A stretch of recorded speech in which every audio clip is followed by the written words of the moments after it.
এখানে constant returns to scale মানে সমহারে প্রতিদান, কনস্ট্যান্ট কস্ট মানে স্থির ব্যয়, আর এখানে ইনক্রিজিং কস্ট মানে ব্যয় বৃদ্ধি, হ্যাঁ দীর্ঘকালীন গড় ব্যয় বৃদ্ধি, অর্থাৎ এখানে ডিক্রিজিং রিটার্নস টু স্কেল বা মাত্রা হ্রাসের প্রতিদান। যাই হোক, এবার স্বল্পকালে দেখায় মোট উৎপাদন এবং পরিবর্তনশীল ব্যয়ের সম্পর্ক। স্বল্পকাল দেখায় হচ্ছে মোট উৎপাদন আর পরিবর্তনশীল ব্যয়ের সম্পর্ক। দীর্ঘকালীন গড় ব্যয় রেখা একগুচ্ছ স্বল্পকালীন গড় ব্যয় রেখার সমন্বয়ে গঠিত। কিরকম? ধরা যাক ফার্মের প্রথমে একটি প্ল্যান ছিল, সেটা হচ্ছে SATC1 স্বল্পকালীন। একটি প্ল্যান এই যে এইখানে SATC1 এইখানে পাম্প উৎপাদন করছে এবং এই SATC1 এ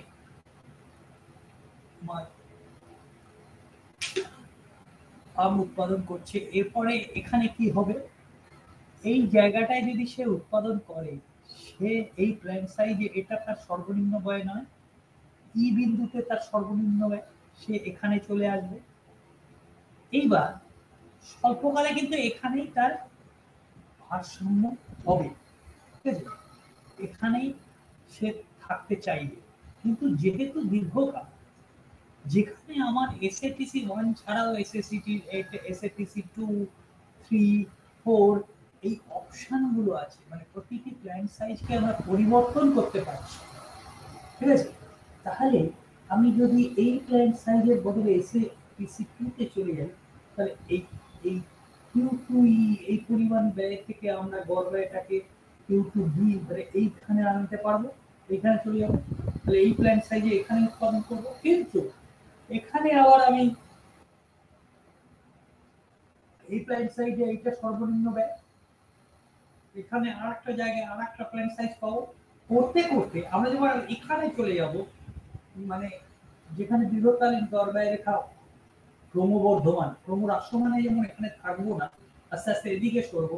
ক্রমবর্ধমানে আমরা যদি দেখি যে এখানে সর্বনিম্ন নয় এই প্ল্যান্ট সাইজে, তাহলে এখানে সর্বনিম্ন, তাহলে এখান থেকে এখানে চলে যাবো, আরেকটা প্ল্যান্ট সাইজ আমরা চলে যাব, তাহলে সেখানে এই করতে করতে আমরা এই জায়গাটায় যখন যাব, অর্থাৎ দীর্ঘকালীন গড় ব্যয় রেখা, দেখো একটা অংশ দীর্ঘকালীন গড় ব্যয় রেখার নিচে, স্বল্পকালীন গড় ব্যয় রেখা নেই, থাকতে পারে না।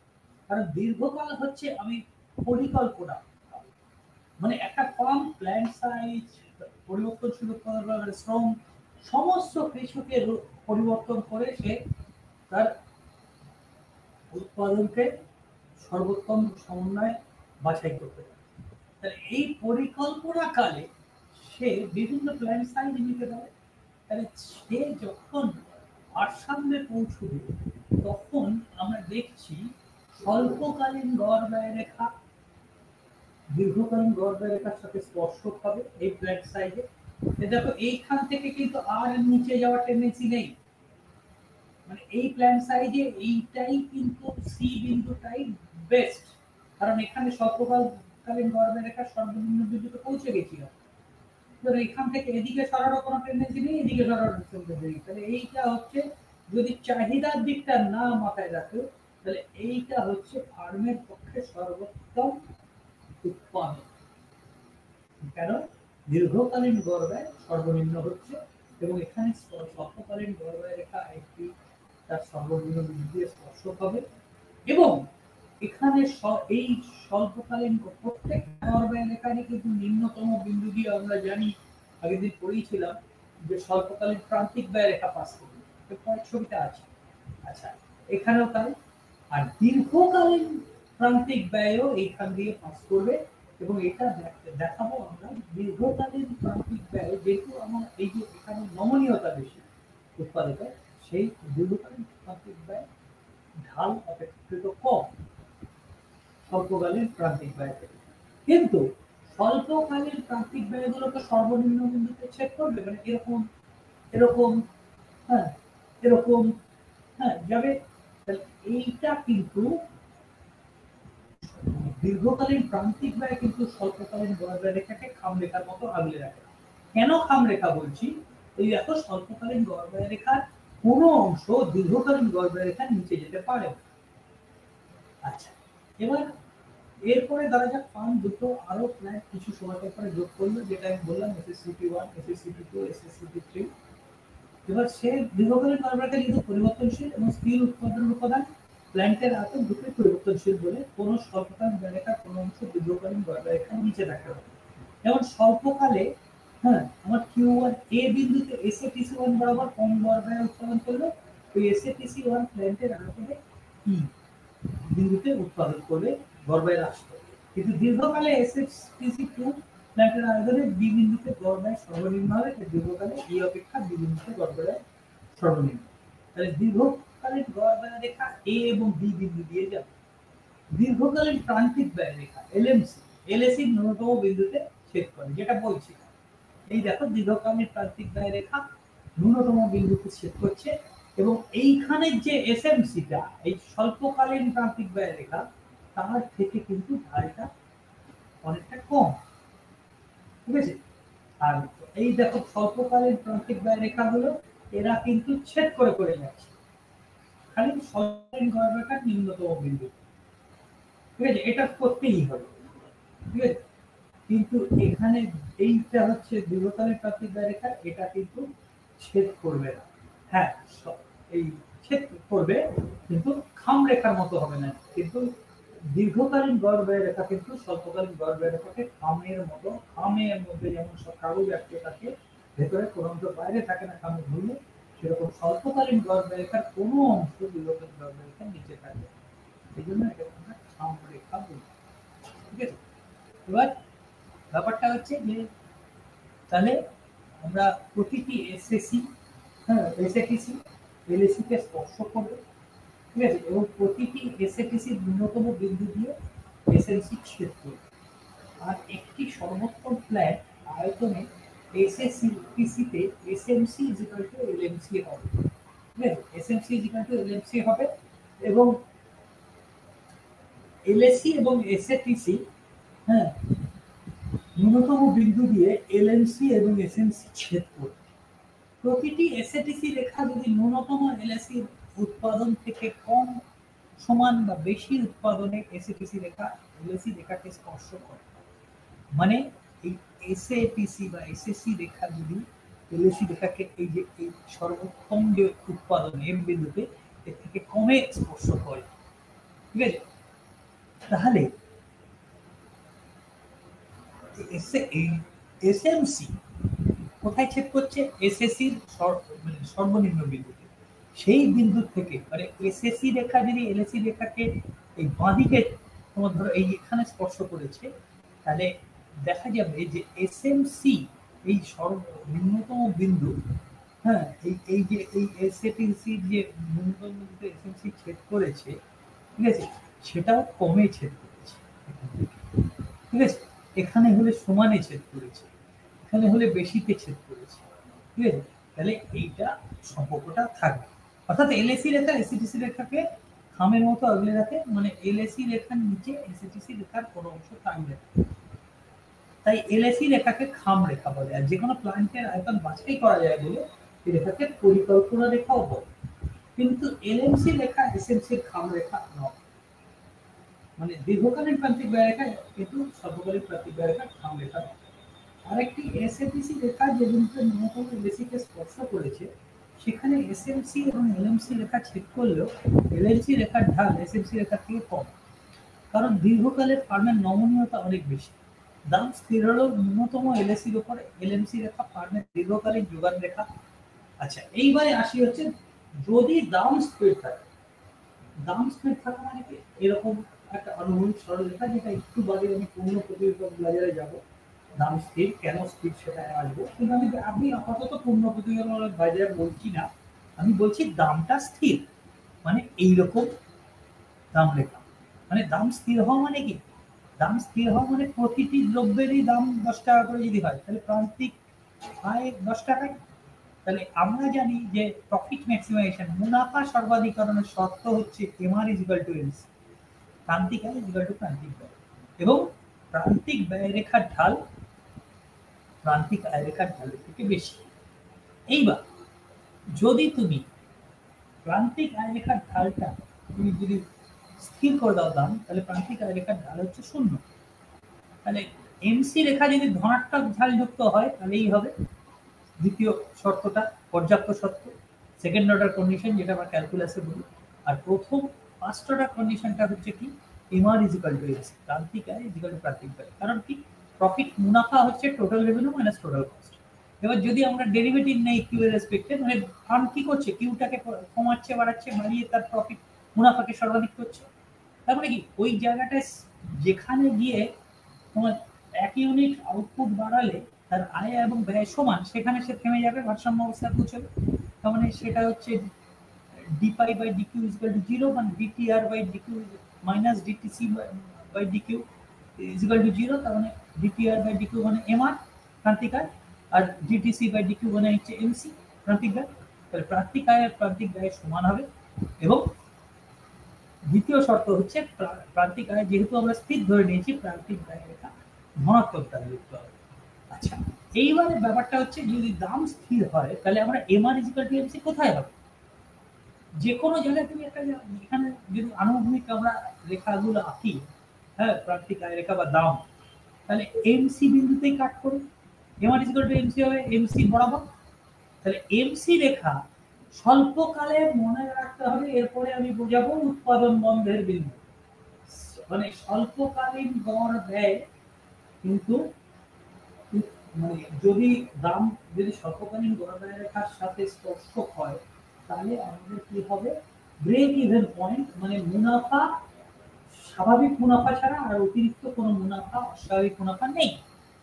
আচ্ছা, আর কিন্তু তার নিচে যদি দাম চলে যায় তাহলে ক্ষতি হবে ফার্মের, কিন্তু তা সত্ত্বেও পূর্ণ প্রতিযোগিতা বাজারে বা কোনো ফার্ম যে কোনো জায়গায় সে উৎপাদন চালাতে পারবে ততক্ষণ পর্যন্ত যতক্ষণ পর্যন্ত সে পরিবর্তনশীল ব্যয়টা তার মানে আয় থেকে চালাতে পারবে।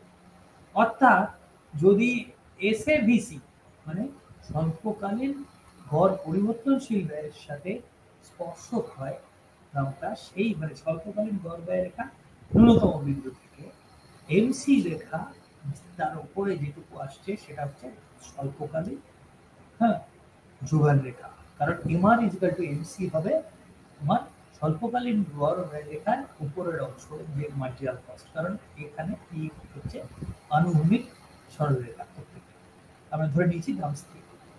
এবার ঠিক দীর্ঘকালীন যোগান রেখা হবে কি, ঠিক ওইটাও দাম স্থির। দাম স্থির যদি ধরে নিই তাহলে এই এলএমসি রেখা, এই এখানে তো আর এসএভিসি আর এসএএফসির মতো ফিক্সড কস্টের কোনো কনসেপ্ট নেই, স্থির ব্যয় কিছু নেই, সবই পরিবর্তনশীল। তাহলে দীর্ঘকালীন গড় ব্যয় রেখার ন্যূনতম বিন্দু হচ্ছে সব থেকে এফিশিয়েন্ট দক্ষ জায়গা একটা উৎপাদন, এবং তার উপরে যে প্রান্তিক ব্যয়, দীর্ঘকালীন প্রান্তিক ব্যয়, এইটা হচ্ছে দীর্ঘকালীন যোগান রেখা। ঠিক আছে? আচ্ছা, এবার একটি এসএডিসি রেখা যে বিন্দুতে ন্যূনতম এলএসি কে স্পর্শ করেছে সেখানে এসএমসি এবং এলএমসি রেখা ছেদ করলে এলএমসি রেখার ঢাল এসএমসি রেখা থেকে কম, কারণ দীর্ঘকালে ফার্মের নমনীয়তা অনেক বেশি। দাম স্থির হলে ন্যূনতম এলএসির উপরে এলএমসি রেখা ফার্মের দীর্ঘকালীন যোগান রেখা, এবং দীর্ঘকালীন যোগান রেখা এবং স্বল্পকালীন যোগান রেখা হচ্ছে কি বললাম, এসএভিসি উপরে যে মার্জিনাল কস্ট, এটা হচ্ছে স্বল্পকালীন। এইবার আমরা ব্যয়ের পুরো ধারণাটা কমপ্লিট হলো। এবার আমরা ঢুকছি প্রতিযোগিতার মাত্রা অনুযায়ী বাজারের একটা ধারণা। এবার আমরা কনজিউমার বিহেভিয়ারে ভোক্তার আচরণ তত্ত্ব থেকে চাহিদা পেয়েছি, চাহিদা কিভাবে ব্যয় করা হয়।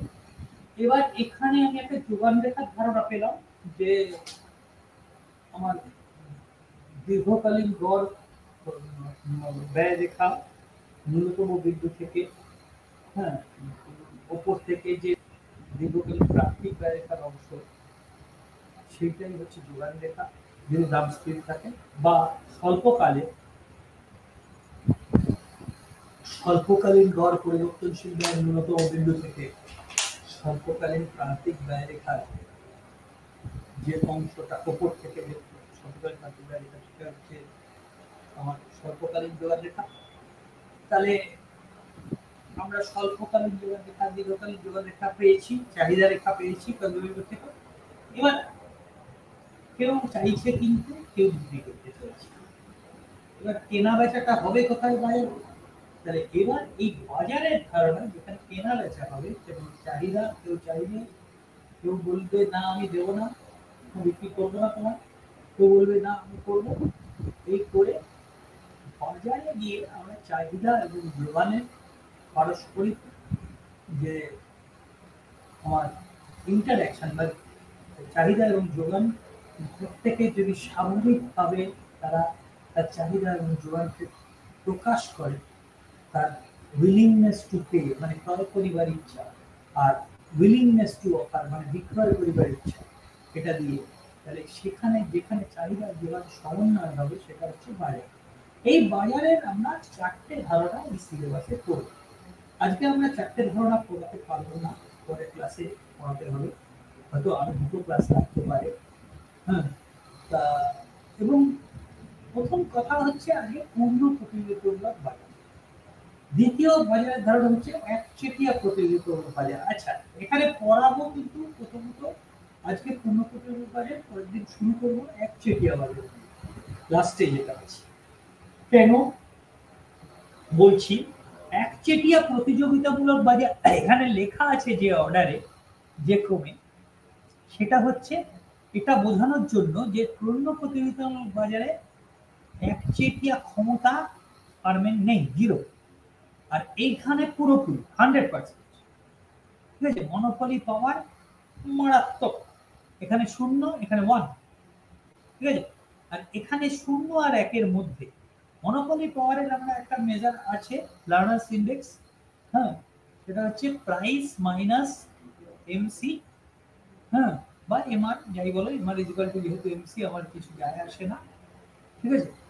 এবার ব্যাপারটা হচ্ছে যে পূর্ণ প্রতিযোগিতামূলক বাজারে P is equal to MC, তারপরে এটা জিরো হয়ে যাচ্ছে। হ্যাঁ, P minus MC divided by P, ঠিক আছে? এটা হচ্ছে মনোপলি পাওয়ার। এবার সব থেকে বেশি ডিফারেন্স থাকছে পি আর এমসির মধ্যে একচেটিয়া বাজারে। আর একচেটিয়া প্রতিযোগিতামূলক বাজারে পূর্ণ প্রতিযোগিতার থেকে ডিফারেন্সটা একটু কম, কারণ দীর্ঘকালীন একচেটিয়া প্রতিযোগিতামূলক বাজারে আমরা দেখতে পাবো এখানেও আমরা স্বাভাবিক মুনাফা, অর্থাৎ long run average cost curve, দীর্ঘকালীন ব্যয় রেখার সাথে দাম রেখা যখন স্পর্শ করছে তখন ভারসাম্য আসছে দীর্ঘকালে। সুতরাং সেখানে স্বাভাবিক মুনাফা থাকছে, কোনো অস্বাভাবিক মুনাফা থাকছে না। কিন্তু পূর্ণ প্রতিযোগিতামূলক বাজারে যেমন দাম স্থির, আমি দেখালাম যে টেক্স অক্ষের সাথে সমান্তরাল আনুভূমিক, একচেটিয়া প্রতিযোগিতামূলক বাজারে কিন্তু সেটা আনুভূমিক নয়, সেটা ঋণাত্মক ভ্যালু, যেটা নর্মাল আমরা চাহিদা রেখা পেয়ে। এবার কেন পূর্ণ প্রতিযোগিতামূলক বাজারে আনুভূমিক সেটা আমি পরে আসছি, ঠিক আছে? আর কেন একচেটিয়া প্রতিযোগিতামূলক বাজার বা অন্য বাজারে, একচেটিয়া বাজারে বা সব জায়গায় তোমার চাহিদা রেখাটা ঋণাত্মক থাকবে। এখন একচেটিয়া প্রতিযোগিতামূলক বাজার মানে একজন বিক্রেতা, একজন বিক্রেতা যদি হয়, প্রবেশ প্রস্থান সম্ভব নয়, অনন্য পণ্য মানে আর কেউ ওই দ্রব্যটা তৈরি করছে না, সে যা চাইবে করতে পারে। তো সেখানে যে বাজারের যে চাহিদা রেখা, সেটাই চাহিদা রেখা তার কাছে, সেই কারণে, ঠিক আছে? সুতরাং সেটা ঋণাত্মক ভ্যালুযুক্তই হবে। এবার প্রশ্ন হচ্ছে পূর্ণ প্রতিযোগিতামূলক বাজার। অ্যাকচুয়ালি আমরা যেমন ফিজিক্সে ভৌতবিজ্ঞানে 0 ডিগ্রি সেন্টিগ্রেড এবং 100 ডিগ্রি সেন্টিগ্রেড বা 32 ডিগ্রি ফারেনহাইট বা 212 ডিগ্রি ফারেনহাইট করি, এটা আমাদের বাস্তবে কি খুব কম পাওয়া যায়, খুব কম পাওয়া যায়, আমাদের এদিকেও পাবেই যায় না এই টেম্পারেচার। কেন বলবো? কারণ ওর পরিপ্রেক্ষিতে আজকে কত তাপমাত্রা, সেটা যখন বলি তখন কি 0 বা 100 এর পরিপ্রেক্ষিতে কি সেটা, যার জন্য আমরা পূর্ণ প্রতিযোগিতামূলক বাজারের উদাহরণ যদি একদম পারফেক্ট উদাহরণ যদি দিতে হয়, এটা দেওয়া প্রায় সম্ভব নয়। মানে আমি যদি খুব ধারে কাছে যেতে পারি, তাহলে যেটা হয়, হ্যাঁ, পূর্ণ প্রতিযোগিতামূলক বাজারে দু একটা চেষ্টা করা যায়, কিন্তু পুরোপুরি একদম বাস্তবের উদাহরণ দেওয়া যাবে না। যেমন পুরী বা দীঘার সমুদ্র তটে যে ঝিনুকের জিনিসগুলো বিক্রি হয়, একই ধরনের যদি হয় দ্রব্যগুলো, দ্রব্যগুলো সমজাতীয় হতে হবে, তাদের কোয়ালিটি, তাদের প্যাকেজিং, তাদের গুণগত মান, হ্যাঁ, পরিমাণ, সাইজ যদি এক হয় তাহলে সেটা হবে হচ্ছে বা মুসলমানদের বোরখা, এটাও একটা মুসলিম নারীরা যে বোরখা পরিধান করে সে বোরখা, এবং সেটাও একই ধরনের যদি হয়, তারও কাপড়ের ডিফারেন্স হতে পারে। একদম পারফেক্ট উদাহরণ বা বাদাম ভাজা যে ট্রেনে বিক্রি হয়, যদি একই সাইজের প্যাকেট হয়, একই টেস্ট হয়, তাহলে এরকম ধরনের আমরা উদাহরণ আনতে পারি। সমজাতীয় পণ্য বিজ্ঞাপন মাত্র বিজ্ঞাপন ব্যয় নেই, কারণ একই ধরনের দ্রব্য বিজ্ঞাপন ব্যয় করে লাভ নেই। হ্যাঁ, তোমার আমার দ্রব্য এক, অবাধ প্রবেশ ও প্রস্থান, যে খুশি পোশাকে বেরিয়ে যাবে, যে খুশি ঢুকতে পারবে। অসংখ্য ক্রেতা ও বিক্রেতা, অসংখ্য ক্রেতা বিক্রেতা, তার মানে প্রত্যেকটা ক্রেতা এবং বিক্রেতা বাজারের একটা ক্ষুদ্রাতি ক্ষুদ্র অংশ, তাদের কোনো ক্ষমতা নেই দামকে প্রভাবিত করার, সেই জন্যই দাম।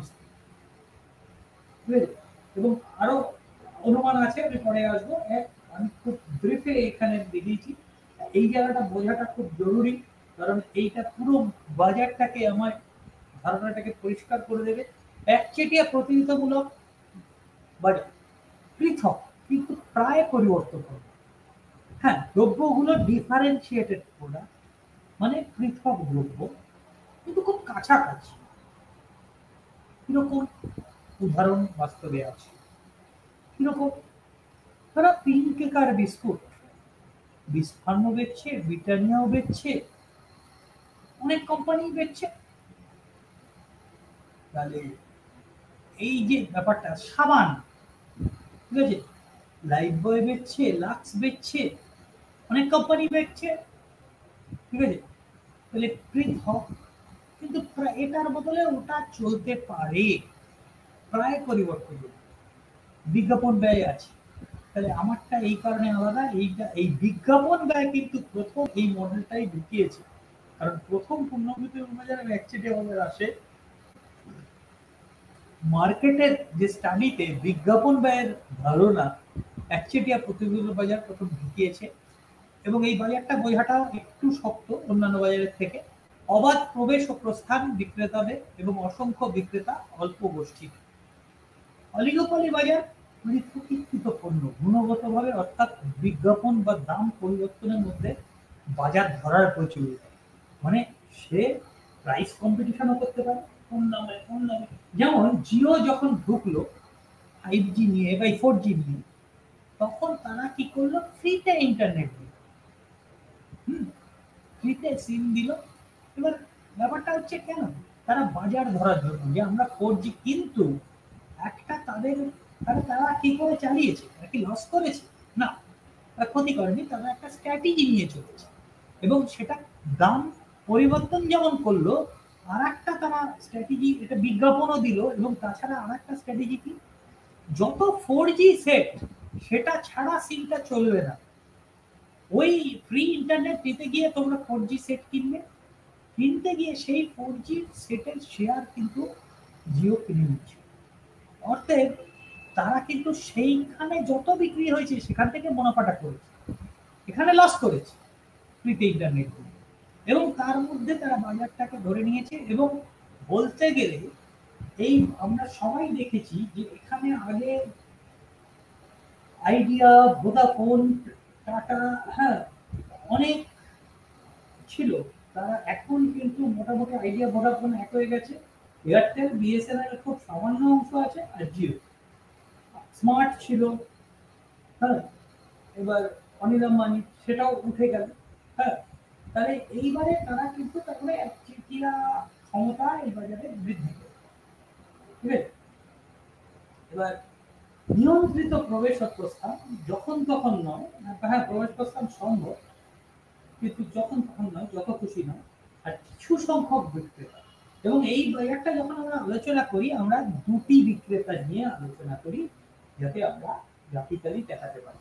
এবং এই বাজারে হচ্ছে যে প্রত্যেকের স্ট্র্যাটেজি আছে, এবং এই যে গেম থিওরি ইকোনমিক্সে এইখানে প্রচন্ডভাবে প্রয়োগ হয়, কেননা তুমি একটা স্ট্র্যাটেজি নিচ্ছ, তার ফলটা আমি একটা স্ট্র্যাটেজি নিচ্ছি। যেমন দাবা খেলায় যখন আমরা একটা স্ট্র্যাটেজি দিয়ে শুরু করি, অপোনেন্ট একটা স্ট্র্যাটেজি, এবং আলটিমেটলি আউটকাম কি, আউটকাম আমি জিততে পারি, আমি 2 পয়েন্টস, তুমি হারলে 0, তুমি জিততে পারো, তুমি 2, আমি 0, অথবা ড্র 1-1। এই তো। এবার ঠিক সেই রকম অলিগোপলি বাজারে আরো বিভিন্ন ধরনের আউটকাম হতে পারে, এবং সেটাকে আমরা পে অফ ম্যাট্রিক্স বলবো। যাই হোক, সেটা ম্যাথমেটিক্যাল ইকোনমিক্সে তোমরা আরো পড়বে। হ্যাঁ, কিন্তু এখানে এইটুকু বোঝা দরকার যে এখানে কিন্তু অলিগোপলি বাজারে একটা রিয়াকশন, মানে আমি কিছু করব তার রিয়াকশন তোমার কাছে, মানে অন্য অন্য যে আছে বিক্রেতা তার থাকবে, বা তুমি কিছু করলে তার রিয়াকশন আমার থাকবে। মানে একে অপরকে প্রভাবিত করি আমরা, সেটা বিজ্ঞাপন হতে পারে, নাম পরিবর্তন হতে পারে, যে কোনো স্ট্র্যাটেজি হতে পারে, ঠিক আছে, যে কোনো জিনিস হতে পারে। নিয়ন্ত্রিত প্রবেশ প্রস্তাব কিছু সংখ্যক বিক্রেতা। একচেটিয়া বাজার, অনন্য পণ্য, পুরোপুরি পৃথক, প্রবেশ ও প্রস্থান সম্ভব না একজন বিক্রেতা। আচ্ছা, পূর্ণ প্রতিযোগিতার বাজারের অনুমান করি। সমজাতীয় দ্রব্য, মুসলিম নারীদের বোরখা, উদাহরণ দিলাম, যদিও একদম পারফেক্ট নয়, সেই কাপড় একটু একটু আলাদাও হতে পারে, অনেকটা কাছাকাছি। মানে এর থেকে সমজাতীয় দ্রব্যের উদাহরণ পাওয়াটা খুব মুশকিল আর কি। এখন আগে বাদাম ভাজা ছিল, কিন্তু এখন বাদাম ভাজাও বিভিন্নতা হয়ে গেছে, বিভিন্ন ধরনের মশলা আলাদা, কোনটা নুন বেশি, কোনটা লম্বা, কোনটা মাঝারি, এরকম হয়ে গেছে। আচ্ছা, অসংখ্য ক্রেতা ও বিক্রেতা, অবাধ প্রবেশ ও প্রস্থান, দাম সম্পর্কে সম্পূর্ণ তথ্য ভোক্তারা জানে, পারফেক্ট ইনফরমেশন, পারফেক্ট ইনফরমেশন, কোনো সরকারি হস্তক্ষেপ নেই, উপকরণের পূর্ণ গতিশীলতা, উৎপাদন উপাদান যে কারোর কাছে যখন খুশি যেতে পারে, সে যদি কিনতে চায়। উৎপাদনকারী প্রতিষ্ঠানের মূল লক্ষ্য মুনাফা সর্বোচ্চীকরণ, ঠিক আছে, এটা দুবার হয়ে গেছে। হ্যাঁ, একটা বাদ যাবে। সমজাতীয় দ্রব্য, যেসব দ্রব্যের এককগুলো গঠন ও গুণগত দিক দিয়ে একই রকম, অথচ পৃথকীকরণ করা যায় যায় না।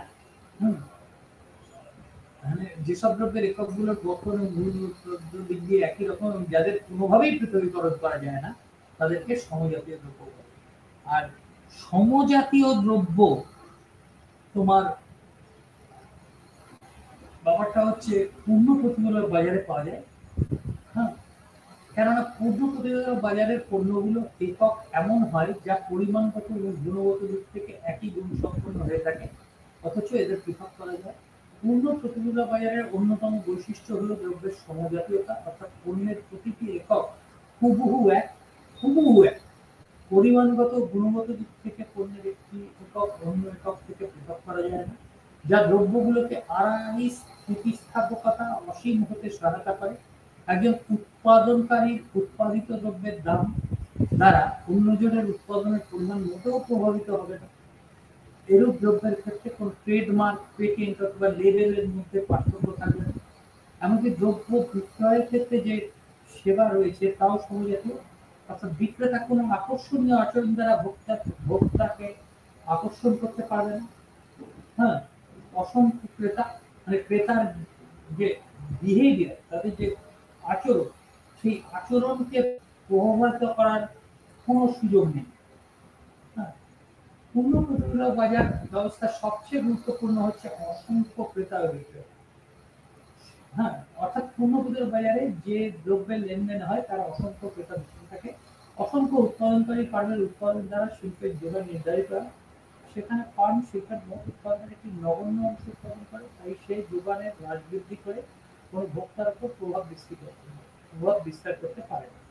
আবার ক্রেতার সংখ্যা অসংখ্য থাকে বলে কোনো উৎপাদনকারীর উপর কোনো একজন ভোক্তার একক প্রভাব থাকে। মানে প্রত্যেকে হচ্ছে একটা পরমাণুর মতো, পদার্থের যে পরমাণু একেবারে ছোট্ট। প্রত্যেক ক্রেতা বিক্রেতা পুরো টোটাল বাজারটা, পুরোপুরি যে বাজার আছে তার একটা সামান্য, তাদের কোনো ক্ষমতাই নেই বাজার প্রভাবিত করার। অদৃশ্য হাতের দ্বারা চাহিদা বিভিন্ন দ্বারা তোমার এখানে দাম নির্ধারিত হয় বা ভারসাম্য নির্ধারিত হয়। অসংখ্য ক্রেতা বিক্রেতা থাকা পুনঃপ্রচলন বাজারে দ্রব্যের চাহিদা এবং বাজারের যোগান এবং মূল্যের উপর কোনো বাহ্যিক প্রভাব থাকে না। অবাধ প্রবেশ ও প্রস্থান, পূর্ণ প্রতিযোগিতার বাজারের ক্ষেত্রে কোনো শিল্পের ফার্ম অবাধে প্রবেশ করতে পারে এবং প্রয়োজন বোধে সেই শিল্প ত্যাগ করতে পারে।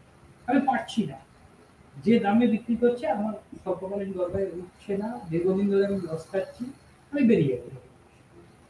আবার যদি দেখি যে না মানে চাহিদা বেড়েছে, ঠিক আছে আমার একটু প্রফিট হতে পারে, আবার ঢুকে এলাম। স্বল্পকাল স্থির উপাদান থাকে বলে কোনো ফান্ড শিল্পক্ষেত্র পরিত্যাগ করা বা নতুন ফান্ড প্রবেশ করার সিদ্ধান্ত গ্রহণ করতে পারে। তাই এই শর্তটি দীর্ঘমেয়াদে প্রযোজ্য। ঠিক আছে, স্বল্পকালে লস করেও সে যে বললাম যেটুকু স্বল্পকালীন বড় ব্যয় রেখার নিচে স্বল্পকালীন পরিবর্তনশীল ব্যয় রেখা থাকে ওইটুকু অংশ ক্ষতি করেও ফার্ম উৎপাদন চালিয়ে যেতে পারে। কিন্তু যেই দীর্ঘকালে যাবে তার কিন্তু প্রবেশ এবং প্রস্থানের সুযোগ থাকছে। পরে দীর্ঘমেয়াদে কিন্তু আমরা সবসময় দীর্ঘকালীন গড় ব্যয় রেখার নিম্নতম বিন্দুতে এই স্থির দাম সেটা এসে ভারসাম্য সৃষ্টি হয়।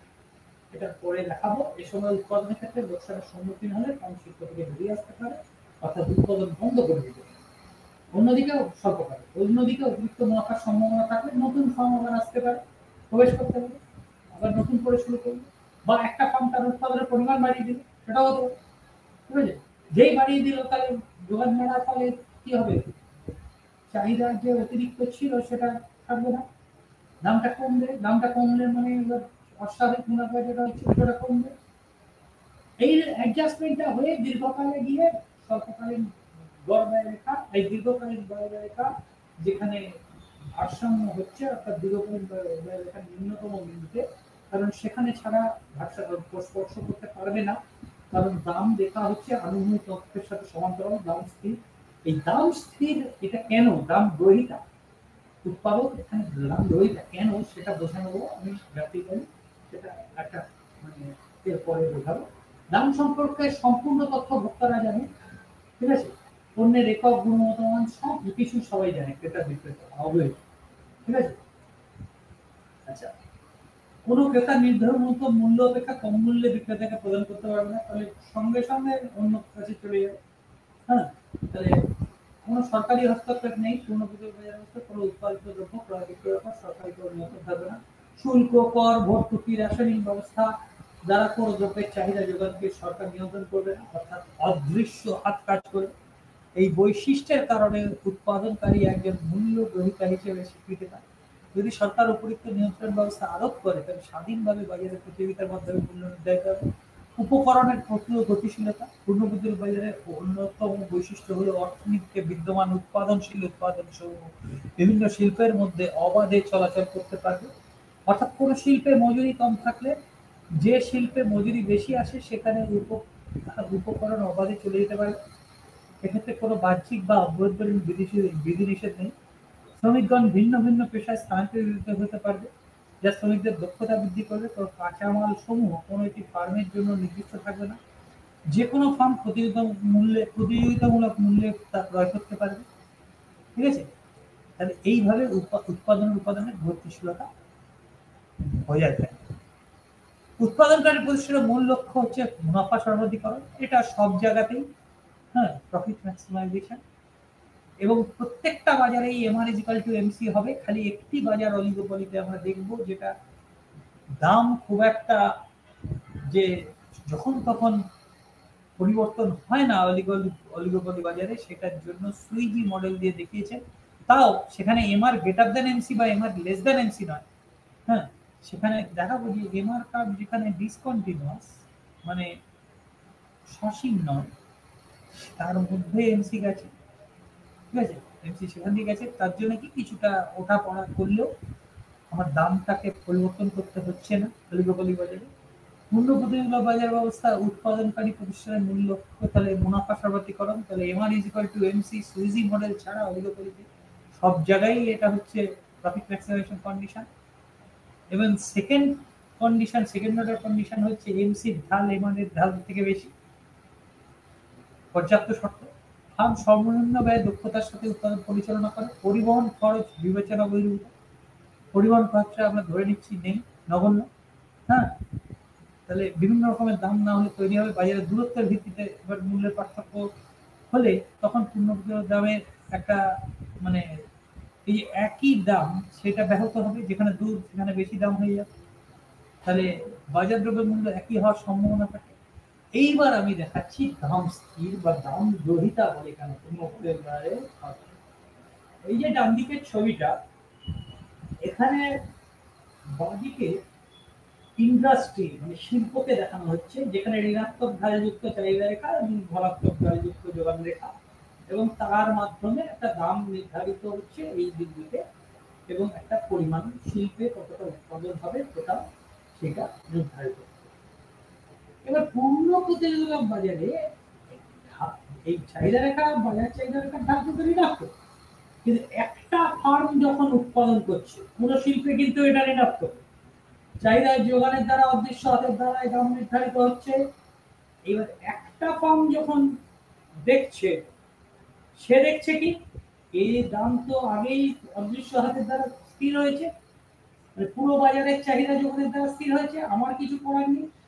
সে দেখছে হচ্ছে এইরকম মায়োপিক ডিমান্ড। যেমন আমরা মরুভূমিতে মরীচিকা দেখি, একটি ফল সেই এরকম এখানে মরীচিকার মতো চাহিদা রেখাটাকে দেখছে হচ্ছে দাম স্থির, তার কাছে চাহিদা রেখাটা স্থির, তার মানে চাহিদা রেখাটা অনুমোদকের সাথে সমান্তরাল, যেখানে P = R = M। কিন্তু আসলে কিন্তু চাহিদা রেখা ঋণাত্মক শিল্পে, কিন্তু এখানে চাহিদা যোগান যেখানে নির্ধারিত হয়েছে, বাজারে নির্ধারিত হয়েছে পুরো যে কটা ফার্ম উৎপাদন করছে, যারা যারা মোট চাহিদা করছে তার মাধ্যমে।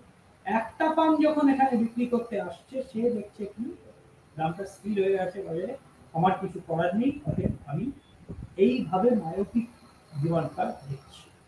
একত্রে নেওয়া নিখুঁত করতে মানে অনুমানগুলো বোঝায় যে সম্পূর্ণ কুসুমের বাজারে পৃথক ক্রেতা এবং বিক্রেতারা প্রযুক্ত হিসেবে বাজার মূল্য গ্রহণ করে, সেই দামের উপর ক্রেতা বিক্রেতার কোনো প্রভাব নেই। যে ব্যক্তি বা সংস্থাগুলিকে অবশ্যই প্রদত্ত হিসেবে বাজার মূল্য নিতে হবে তাদের মূল্য গ্রহণকারী বলে। একটি ভোক্তার ফার্ম যে বাজার মূল্য প্রদত্ত হিসেবে নেয়, তার সেই মূল্যকে প্রভাবিত করার ক্ষমতা নেই। একটি মূল্য গ্রহণকারী সংস্থা বা ভোক্তা হলো একজন ব্যক্তির মতো, যিনি স্টক ক্রয় বা বিক্রয় করছেন, তিনি বাজার মূল্য দেখেন এবং সেই মূল্যে ক্রয় বা বিক্রয় করেন। দাম বাজারে চাহিদা এবং সরবরাহ দ্বারা নির্ধারিত হয়। এই যে চাহিদা এবং যোগান এই যে দ্বারা বা সরবরাহ দ্বারা নির্ধারিত হচ্ছে, ঠিক আছে? তাহলে পৃথক ক্রেতা বা বিক্রেতার দ্বারা নয়, একজন ক্রেতা বা বিক্রেতা নয়, পুরো বাজারে মানে ক্রেতা এবং বিক্রেতার চাহিদা এবং যোগানের দ্বারা। একটি পুরোপুরি প্রতিযোগিতার বাজারে প্রতিটি ফার্ম এবং প্রতিটি ভোক্তা একটি মূল্য গ্রহণকারী। তারা কি করছে, তারা একটা দাম নির্ধারিত হওয়ার পর তারা দেখছে কি দামটা স্থির, তারা দেখছে দামটা স্থির। চাহিদা রেখা কিন্তু ঢাল ঋণাত্মক বাজারে, প্রত্যেক ব্যক্তির কিন্তু চাহিদা ঋণাত্মক ঢাল যুক্ত, এবং সেটার থেকে যোগ করে আমরা যে টোটাল বাজারের চাহিদা রেখা দেখছি সেটাও ঋণাত্মক, ঠিক আছে? একজন মূল্য গ্রহণকারী ভোক্তা অনুমান করেন যে তিনি বাজার মূল্যে যে কোনো পরিমাণ ক্রয় করতে পারে, সেই মূল্যকে প্রভাবিত না করে। একইভাবে একটি মূল্য গ্রহণকারী সংস্থা অনুমান করে যে এটি দামকে প্রভাবিত না করে বাজার মূল্যে যা খুশি তাই বিক্রি করতে পারে। দাম গ্রহীতা বা স্থির বলতে বোঝায় P = R = O। তুমি যখন দোকানে যাও, তুমি তখন মূল্য গ্রহণকারী, তুমি তালিকা মূল্য গ্রহণকারী ব্যাপারটা একটু বোঝাচ্ছি। তালিকাভুক্ত দামগুলো পর্যবেক্ষণ করো, কেনা বা না কেনার জন্য একটি পছন্দ করো। তোমার কিন্তু দামকে প্রভাবিত করার কোনো ক্ষমতা নেই। তুমি না কিনে তুমি এটা বলতে পারো যে ভবিষ্যতে দাম হয়তো প্রভাবিত হতে পারে, যদি বেশিরভাগ লোক না কিনে। কোনো কিছু অন্যায়ভাবে বেশি দাম নিচ্ছে, সবাই যদি আমরা মিলে যদি বলি যে না কিনবো না, তাহলে সেই দামটা আপসে আপ কমে যাবে। কিন্তু দেখছি যে ওটা নিত্য প্রয়োজনীয় দ্রব্য এবং এটা কালোবাজারি করছে, আর পাবো না, এটা আমার খুবই লাগবে, তখন কিন্তু আমরা বারবার ওটা আরো বেশি করে স্টকে রাখতে যাবো এবং আমরা আরো অতিরিক্ত চাহিদা সৃষ্টি করে জিনিসটার দাম বাড়িয়ে। ইকোনমিক্স, অর্থনীতি, এই যে মাইক্রো ইকোনমিক্স, এটা ব্যক্তিগত অর্থনীতিতে দৈনন্দিন জীবনে খুবই কাজে লাগে। আচ্ছা, তোমার পছন্দ সেই মূল্যকে প্রভাবিত করবে না। তুমি যদি কোর্স শেষে তোমার ক্যাম্পাসের বইয়ের দোকানে একটি পুস্তক বিক্রি করো, তুমি মূল্য গ্রহণকারী বিক্রেতা, তুমি একটি বাজার মূল্যের মুখোমুখি হও এবং তুমি সিদ্ধান্ত নাও যে বিক্রি করবে কিনা। তোমার সিদ্ধান্ত সেই মূল্যকে প্রভাবিত করবে। নিখুঁত প্রতিযোগিতার মডেলে অনুমানগুলি কিভাবে মূল্য গ্রহণের আচরণকে বোঝায় তা দেখতে আমরা তাদের প্রতিটিকে পর্যায়ক্রমে পরীক্ষা করি। যেমন ধরো ডাক্তারি মানে পড়তে গেছে, তাদের খুবই মানে মানব দেহের কঙ্কাল প্রয়োজন ডাক্তারি করতে, তার মডেল হোক যাই হোক, এখন মডেল হয়েছে। এবার অনেকে আছে তারা মডেলের বদলে তারা আসল মানে মৃত ব্যক্তির কঙ্কালগুলো ব্যবহার করতে ভালোবাসে। এবার সেখানে সে যদি ওইটা, হ্যাঁ ওইটা কিন্তু যদি চাও তোমাকে যে দামটা আছে সেই দামটাতেই কিনতে হবে, কারণ ওটা যত খুশি পাওয়া যাবে, খুব কম লোকই পাবে। তোমার কিন্তু সেই দাম গ্রহিত, মানে তোমাকে এটা গ্রহণ করতে হবে যে এই দামটাতেই নেবো আমি ভিডিওটা করি, ঠিক আছে। এবার তুমি যদি বলো না ওটা না হয় আমি আর্টিফিশিয়াল, আর্টিফিশিয়াল ইয়েতে কিন্তু হাড়ের যে গঠন তখন একটু আলাদা। নিখুঁত প্রতিযোগিতার মডেলে অনুমানগুলো কিভাবে মূল্য গ্রহণের রাশিটা বোঝায় তা দেখতে আমরা প্রতিটিকে পর্যায়ক্রমে পরীক্ষা করি। এবার পূর্ণ প্রতিযোগিতা বাজারে স্বল্পকালে ভারসাম্য প্রয়োজনীয় শর্ত আমি আগেই বলেছি, স্বল্পকালে সর্বাধিক মুনাফা অর্জনের জন্য সেই পরিমাণ উৎপাদন করে যেখানে তার প্রান্তিক আয় এবং প্রান্তিক ব্যয় পরস্পর সমান হয়। পূর্ণ প্রতিযোগিতা বাজারে দাম এবং প্রান্তিক ব্যয় পরস্পর সমান হয় বলে ফার্ম সেখানে সর্বাধিক মুনাফা পায় এবং দাম এবং প্রান্তিক ব্যয় পরস্পর সমান। P is equal to mathematically যদি দেখি TR minus TC, এখানে P স্থির ধরে P into Q minus CQ, তাহলে ফার্স্ট অর্ডার ডেরিভেটিভ যদি করি Q এর রেসপেক্টে তাহলে হবে হচ্ছে P, আর এখানে হচ্ছে MC C dash Q, হ্যাঁ P is equal to MC, তাহলে এটা হচ্ছে প্রয়োজনীয় শর্ত, প্রথম শর্ত। তাহলে P is equal to MC, তাহলে P যেখানে MC কে কাট করবে এটা P, AR is equal to MR, এটা স্থির আগেই করলাম, আমি আগের স্লাইডেই দেখালাম যে কেন দাম স্থির, হ্যাঁ এই যে দেখালাম। এইবার এই দাম স্থির একটা ফার্মে, তাহলে এবার এই ফার্মের স্বল্পকালীন পরিবর্তনশীল ব্যয়, হ্যাঁ এখানে আমি যদিও স্বল্পকালীন মোট গড় ব্যয়কে দেখিয়েছি এসএসি, কিন্তু এটা হবে এসএভিসির ওপরের অংশটা পরে দেখাবো।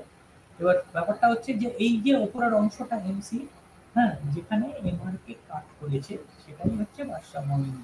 এবং দেখো এখানে এমআর এর ঢাল হচ্ছে 0, কারণ এটা আনুভূমিক অক্ষের সাথে সমান্তরাল, এবং মার্জিনাল কস্ট প্রান্তিক ব্যয়ের ঢাল হচ্ছে ধনাত্মক। সুতরাং সেকেন্ড অর্ডার পর্যাপ্ত শর্তটাও আমরা এখানে মানবো, কারণ সি ডবল ড্যাশ কিউ মানে প্রান্তিক ব্যয় পরিবর্তনের হার এটা ধনাত্মক, ঠিক আছে।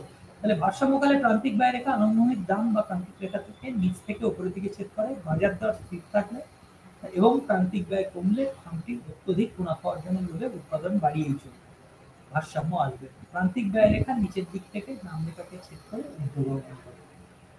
এখানে স্বল্পকালে ফার্মগুলি অস্বাভাবিক মুনাফাটা আমরা দেখিয়েছি, এইখানে এইটুকু হচ্ছে অস্বাভাবিক মুনাফা। এবার এই যদি হয় আরো ফার্ম আসবে, আরো ফার্ম আসা মানে উৎপাদনের চাহিদা বাড়বে, তাহলে উৎপাদনের উপর দাম বেড়ে গড় ব্যয়ও বাড়তে পারে, গড় ব্যয়টা উপর দিকে যেতে পারে। প্লাস হচ্ছে এই যে এইখানে আরো ফার্ম আসা মানে কি একই দামে বেশি ফার্ম উৎপাদন করবে, তাহলে জোয়ান রেখাটা এরকম শিফট করবে, তাহলে শিফট করা মানে কি এইখানে তোমার এই মানে দামটা কমে যাবে, তাহলে দামটা এরকম জায়গায় চলে আসবে এবং গড় ব্যয় রেখাটা এখান দিয়ে যাবে হয়তো, তাহলে যেখানে এবার দামটা এবার এই দীর্ঘকালে গিয়ে কিন্তু এই আস্তে আস্তে এই যে সুপার নরমাল প্রফিট বা অস্বাভাবিক মুনাফা এটা থাকবে না।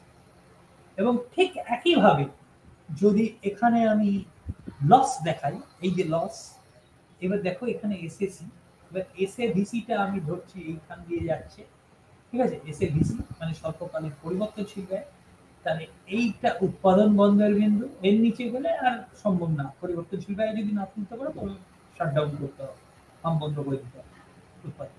তাহলে এর উপরে যে অংশটা উৎপাদন করতে পারে সেখানে কিন্তু এই জায়গাটা হচ্ছে তার ব্যয়, হ্যাঁ কারণ এইটা হচ্ছে স্বল্পকালীন গড় ব্যয়, হচ্ছে এইটা স্বল্পকালীন গড় ব্যয়, আর এটা হচ্ছে উৎপাদনের পরিমাণ, তাহলে দুটো গুণ করলে এটা হচ্ছে তার ব্যয়।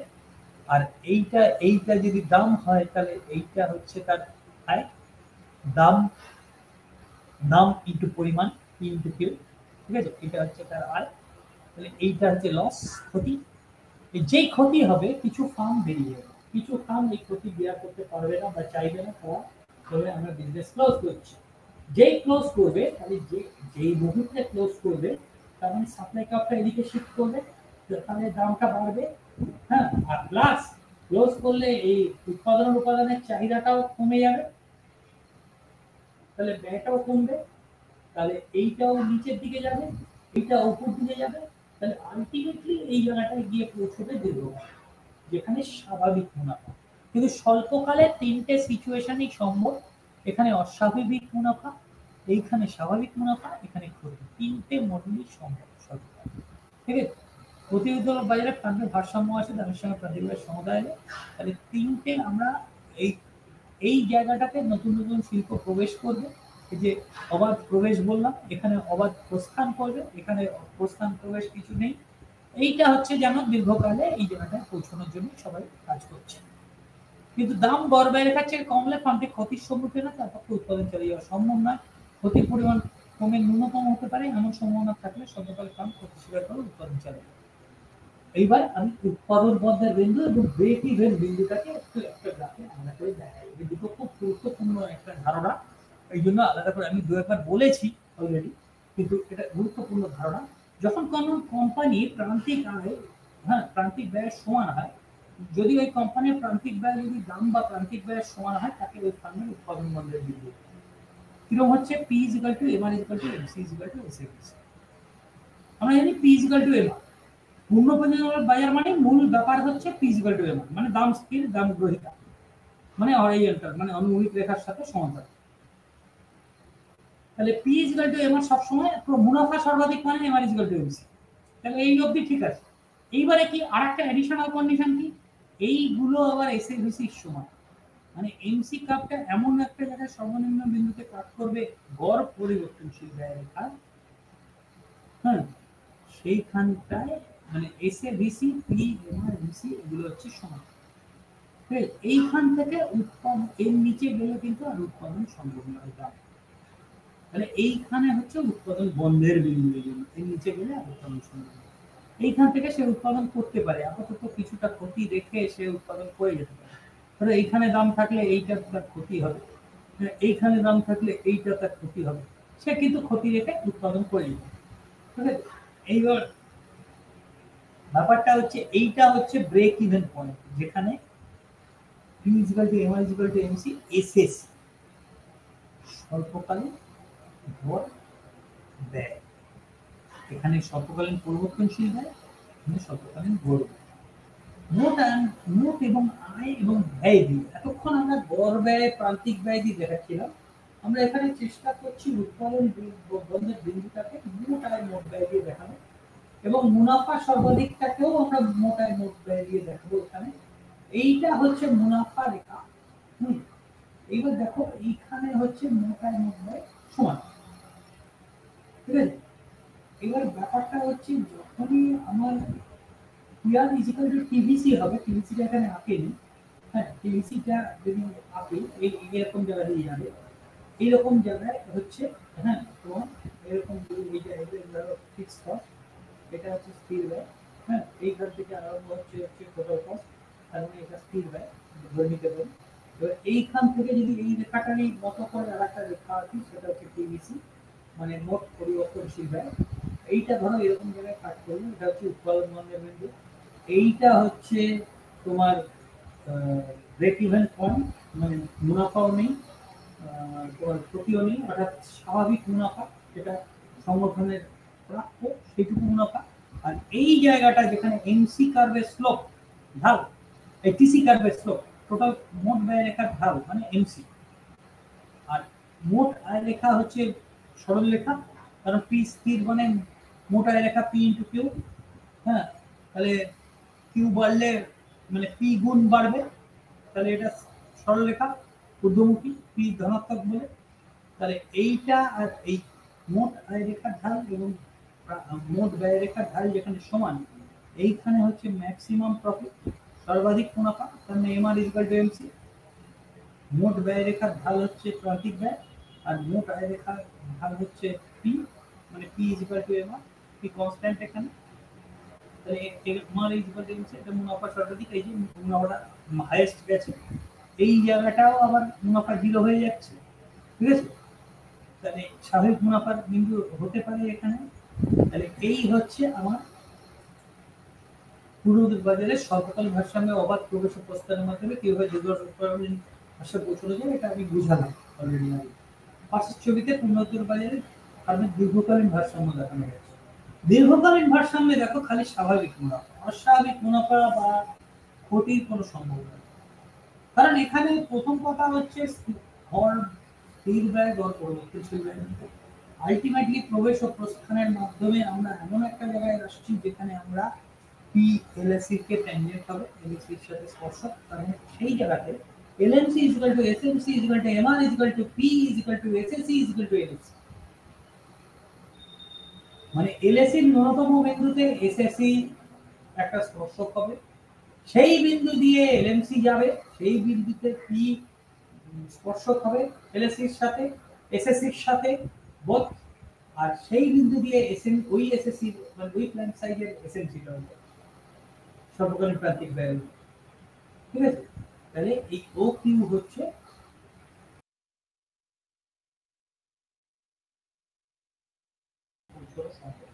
মনোপলিস্টিক কম্পিটিশনে ঋণাত্মক দায়যুক্ত, সুতরাং যদি স্বাভাবিক কোন একটা কোচ স্পর্শকটা কখনোই এই বিন্দুতে হবে না, এরকম একটা জায়গায় হবে।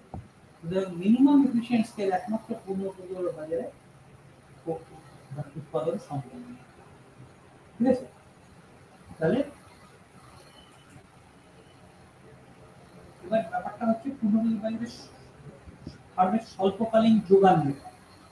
আমি মুখে বলেছিলাম যদি পি বাড়ে ফার্মের ভারসাম্য উৎপাদন বাড়বে, উৎপাদন বন্ধের বিন্দু উৎপাদনের বেশি উৎপাদনের রেখা বরাবর P is equal two MR হবে, আনুভূমিক সরলরেখা যা এমসি কে এসএবিসির নিচে আর উৎপাদন করা সম্ভব না। এই যে পি যখন এসএবিসির সাথে ট্যানজেন্ট, সেইখান থেকে এবার পি যত বাড়ছে, পি মানে এমআর, তাহলে MR is equal to MC কোথায় হচ্ছে, যেখানে এসএমসি কে ছেদ করছে, তার মানে এসএমসি রেখা বরাবরই ছেদ করবে, পি যেহেতু আনুভূমিক অক্ষের সাথে সমান্তরাল, অন্য জায়গায় ছেদ করতে পারে না। ঠিক আছে, তাহলে এই যে ছেদ করতে করতে যাবে, এবার তাহলে এই রেখাটাই স্বল্পকালীন গড় রেখার উপরের যে স্বল্পকালীন প্রান্তিক ব্যয় রেখার অংশ, সেটাই হচ্ছে স্বল্পকালীন যোগান রেখা। এই যে যোগান রেখা কিউ পি আর কিউ লিখেছি, এই যে Q one Q two Q three লিখেছি, এখানে Q one Q two Q থ্রিটাকে নিয়ে এসেছি, এবং সেটা সর্বদা স্বল্পকালীন প্রান্তিক ব্যয় রেখা, কিন্তু একটাই শর্ত যে স্বল্পকালীন পরিবর্তনশীল গড় ব্যয় রেখার উপরের যে স্বল্পকালীন প্রান্তিক ব্যয় রেখা। ঠিক আছে, এটা হচ্ছে স্বল্পকালীন যে গড়। আচ্ছা, এবার দীর্ঘকালীন যে ফার্ম, তারা বেশি সুযোগ নিতে পারে সমবিভাজনে এবং বিশেষ আয়, এবং প্রতিদান হয় যখন কোয়াসি ফিক্সড কস্ট মানে প্রায় যে স্থির ব্যয়, সেইটা অনেক বেশি উৎপাদনের মধ্যে ভাগ হয়ে যায়। ধরো লরিতে করে জিনিসটা আনতে, অর্ধেক লরি এনে তো গড় স্থির ব্যয় যেটা, লরিটা তো ভাড়া করতেই হবে, অর্ধেক আনো আর ফুল হয়, মানে যত বেশি আনবে তত পার ইউনিট কস্ট কমে যাবে, মানে গড় ব্যয় কমে যাবে। আবার প্রযুক্তিগত ভাবেও তুমি এলএসি মানে ক্রমহ্রাসমান হতে পারে। এইবারে হচ্ছে উৎপাদনের মাত্রার প্রতিদান। যদি সব উৎপাদন, আমি আগের দিন বলেছিলাম এটা সি গুণ বৃদ্ধি পায় উৎপাদনের উপাদান, উৎপাদিত পণ্য যদি জেড গুণ বৃদ্ধি পায় তবে উৎপাদক সাধারণত উৎপাদনের মাত্রা বৃদ্ধির প্রতিদান হচ্ছে যদি জেড গ্রেটার দেন সি হয়, আর জেড লেস দেন সি হলে উৎপাদনের থেকে আনুপাতিক হারে কম বৃদ্ধি পায়, এটা হচ্ছে উৎপাদনের মাত্রা হ্রাসের প্রতিদান। আর জেড ইজ ইকুয়াল টু 3 হলে উৎপাদন উপাদান থেকে আনুপাতিক হারে সমান হারে বৃদ্ধি পায়। ঠিক আছে, এটা কনস্ট্যান্ট রিটার্ন টু স্কেল। এবং এই এলএসি কার্ভে দেখো এই ইকোনমিজ অফ স্কেল, এই প্রতিদানটা আমরা দেখাতে পারি এই জায়গাটায় হচ্ছে তোমার এই ব্যয় হ্রাস পাচ্ছে, ঠিক আছে, গড় ব্যয় হ্রাস পাচ্ছে, অতএব এই জায়গাটা হচ্ছে তোমার উৎপাদনের মাত্রা বৃদ্ধির প্রতিদান বা ক্রমহ্রাসমান ব্যয়, ইনক্রিজিং রিটার্ন টু স্কেল বা ডিক্রিজিং কস্ট। এই জায়গাটা হচ্ছে কনস্ট্যান্ট রিটার্ন টু স্কেল, সমহার প্রতিদান বা স্থির ব্যয়। অ্যাকচুয়ালি চাহিদা না থাকলে এটাই আইডিয়াল জায়গা, আদর্শ জায়গা, এইখানেই ভারসাম্য হবে দীর্ঘকালে। উৎপাদনের মাত্রা হ্রাসের প্রতিদান অর্থাৎ ক্রমবর্ধমান ব্যয়, কিন্তু তিনটে অংশে যেতে পারে কোনো সময়, যে কোনো মানে ক্ষেত্রে। উৎপাদনের মাত্রা বৃদ্ধি প্রতিদান, উৎপাদনের মাত্রা হ্রাসের প্রতিদান, এইভাবে আমরা দেখাতে পারি। তাহলে দীর্ঘকালীন গড় যে এই ঢালটা যেখানে ক্রমহ্রাসমান, সেটা হচ্ছে ইকোনমিস অফ স্কেল, মানে মাত্রা বাড়ালে উৎপাদনের উপাদান বেশি ব্যবহার করলে তোমার উৎপাদন তার থেকে বেশি হারে বাড়ছে, এখানে হচ্ছে কম হারে বাড়ছে। আর এই জায়গাটা যদি আরেকটু বিস্তারিত দেখাই, এরপরে দেখাবো, সেটা হচ্ছে মিনিমাম পয়েন্ট দীর্ঘকালীন গড় ব্যয় রেখার সমহারে প্রতিদান। এই যে এলএসি যখন আণবিক তত্ত্বের সাথে সমান্তরাল তখন উৎপাদনের মাত্রা সমহার প্রতিদান বা সমান দীর্ঘকালীন ব্যয় হয়। এই পরিস্থিতিতে ফার্ম ন্যূনতম দক্ষতার মাত্রা অর্জন করে, অর্থাৎ সমস্ত উৎপাদনের উপাদান দক্ষভাবে ব্যবহার করবে যখন এলএসি ন্যূনতম দক্ষতার মাত্রা। এই যে একটা বিস্তারিত অংশে আমরা ন্যূনতম দক্ষতাটা দিয়েছি, কনস্ট্যান্ট এলএসি সমহার প্রতিদান থাকে। এইবার আমি 3টে এক্সাম্পল দিয়েছি দ্রুত উৎপাদনের মাত্রা হ্রাসের প্রতিদান এরকম এলএসিটা। দীর্ঘকালীন গড় থেকে এই ধারণাটা হতে পারে যে এই যে উৎপাদনের মাত্রা হ্রাসের প্রতিদানটা বেশিক্ষণ ধরে থাকছে, তাড়াতাড়ি চলে যাচ্ছে, তাড়াতাড়ি চলে গিয়ে হ্যাঁ উৎপাদন। এবার ব্যাপারটা হচ্ছে যে এখানে দীর্ঘসূত্রী উৎপাদনের মাত্রা বৃদ্ধির প্রতিদান থাকছে, এখানে উৎপাদন মাত্রা হ্রাসের প্রতিদান দীর্ঘক্ষণ থাকছে, আর এইটা হচ্ছে তোমার সমহার প্রতিদান বেশিক্ষণ ধরে থাকছে। ঠিক আছে, এইবার এইটার থেকে এবার আমরা অভিজ্ঞতার মাধ্যমে শিখতে পারি, লার্নিং বাই ডুইং। হ্যাঁ, আমরা কখন কি করবো দীর্ঘকালীন গড় ব্যয়কে নিচের দিকে শিখতে। ধন্যবাদ।